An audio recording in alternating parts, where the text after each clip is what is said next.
Now the Lord said to Moses, Go into Pharaoh, for I have hardened his heart and the hearts of his servants, that I may show these signs of mine before him, and that you may tell in the hearing of your son and your son's son the mighty things I have done in Egypt, and my signs which I have done among them, that you may know that I am the Lord.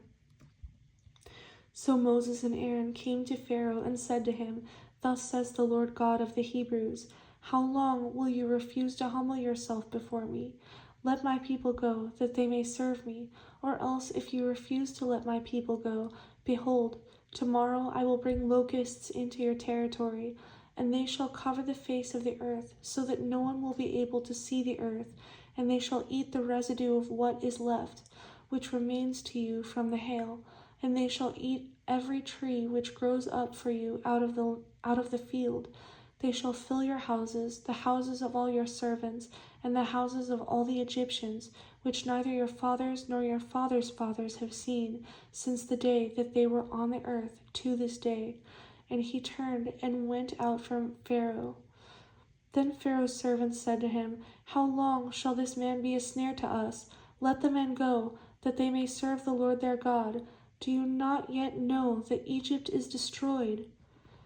So Moses and Aaron were brought again to Pharaoh, and he said to them, Go, serve the Lord your God. Who are the ones that are going? And Moses said, We will go with our young and our old, with our sons and our daughters, with our flocks and our herds. We will go, for we must hold a feast to the Lord. Then he said to them, The Lord had better be with you when I let you and your little ones go. Beware, for evil is ahead of you. Not so. Go now, you who are men, and serve the Lord, for this is what you desired. And they were driven out from Pharaoh's presence.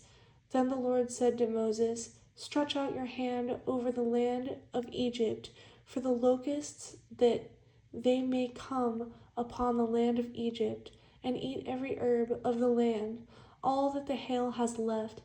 So Moses stretched out his hand over the land of Egypt, and the Lord brought an east wind on the land all that day and all that night. When it was morning, the east wind brought the locusts, and the locusts went up over all the land of Egypt and rested on the territory of Egypt. And they were very severe.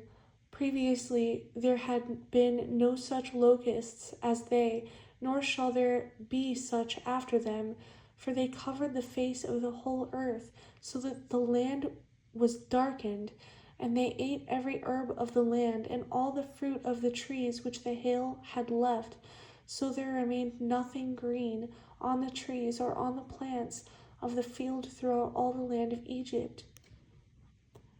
Then Pharaoh called for Moses and Aaron in haste, and said, I have sinned against the Lord your God and against you.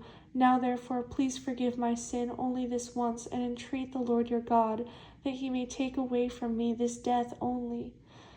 So he went out from Pharaoh and entreated the Lord, and the Lord turned a very strong west wind, which took the locusts away and blew them into the Red Sea.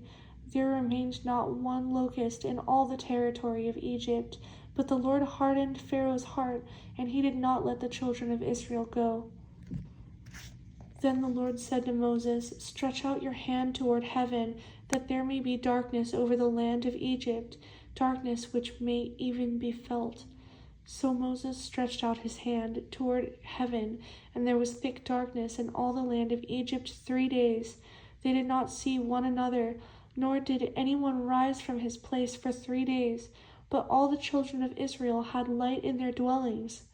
Then Pharaoh called to Moses and said, Go, serve the Lord. Only let your flocks and your herds be kept back. Let your little ones also go with you.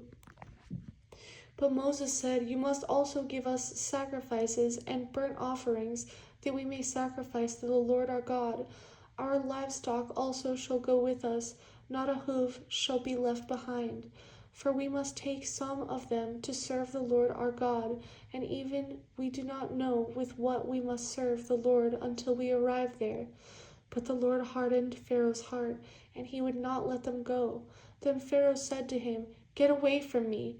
Take heed to yourself and see my face no more, for in the day you see my face you shall die.